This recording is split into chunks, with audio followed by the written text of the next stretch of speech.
never slow up, no I don't take shit. I got no love for the fakeness. If you wanna play tough and wanna hate this, I'll always show up. I don't ever slow up, no I don't take shit. I got no love for the fakeness. If you wanna play tough and wanna hate this, I'll always show up and make a statement. I don't ever slow up, no I don't take shit. I got no love for the fakeness. If you wanna play tough and wanna hate this, I'll always show up and make a statement. Everything.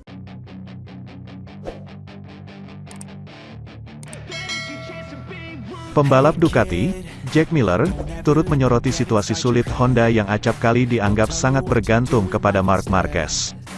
Sebagai tim yang berlabel juara, Repsol Honda mengalami kesulitan terutama sejak kecelakaan Marc Marquez pada seri pembuka MotoGP 2020.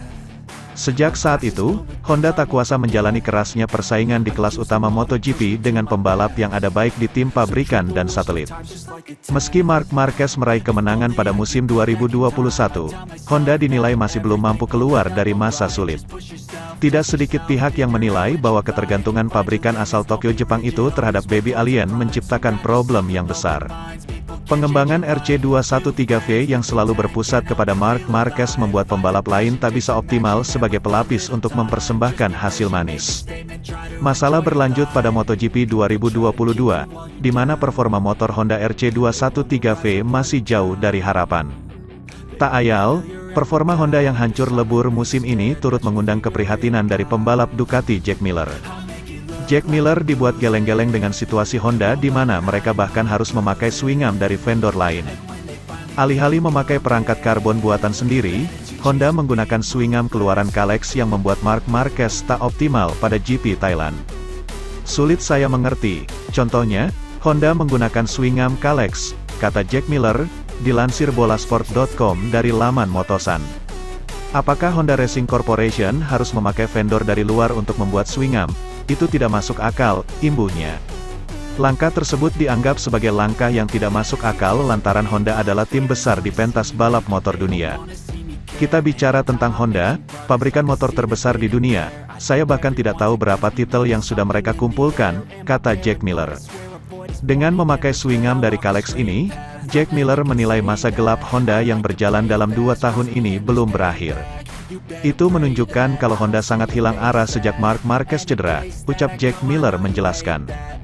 Kami orang Australia mengatakan, Anda tidur di ranjang yang Anda bangun dan Honda sudah membangun semua di sekitar satu pembalap saja, imbuhnya.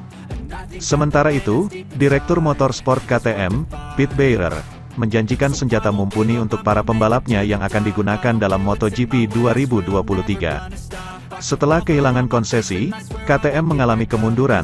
Prestasi pabrikan Austria terjun bebas dan bertengger pada peringkat keempat klasemen konstruktor, di belakang Ducati, Aprilia, dan Yamaha. Setelah mengalami roller coaster, mereka kembali menggeliat dalam 2 balapan terakhir. Brad Binder menjadi runner-up MotoGP Jepang, sedangkan Miguel Oliveira merajai MotoGP Thailand yang dilangsungkan dalam cuaca buruk. Itu merupakan sinyal bahwa pengembangan mereka mulai bergerak ke arah yang diinginkan. Mereka mempelajari data dengan seksama sekaligus membuat perbaikan sesuai kebutuhan. Setelah kambuh lagi masalahnya di musim semi, kami mengumpulkan data selama berminggu-minggu dan berbulan-bulan, kemudian menganalisis area mana dari kurva di mana kami kehilangan waktu. Satu detail yang menghemat setengah detik, tidak pernah ada di MotoGP, katanya dilansir Speedway. Pada level kami berada, Anda harus menempatkan setiap area untuk dites. Sebelum tes resmi Misano, kami banyak mengerjakan garpu, penyerap guncangan dan elektronik. Pada prinsipnya, kami mengurus setiap bagian non-homologasi. Itu sebuah kerja keras karena kami berurusan dengan elektronik, pengembangan tenaga dan suspensi. Di saat bersamaan, kami dapat jawaban pertama di trek, kami gembira dengan hasilnya. Hasil di MotoGP Aragon jadi acuan sehingga mereka merasa sangat optimistis meletakkan dasar untuk musim depan. Sejatinya, RC16 sudah menunjukkan kemajuan dari sisi kecepatan. Hanya saja, ketika dibandingkan dengan Ducati, mereka tampak sangat lamban. Kami tidak akan mengambil langkah sangat beaser. Namun sekali lagi, ada ahli statistik di antara kami.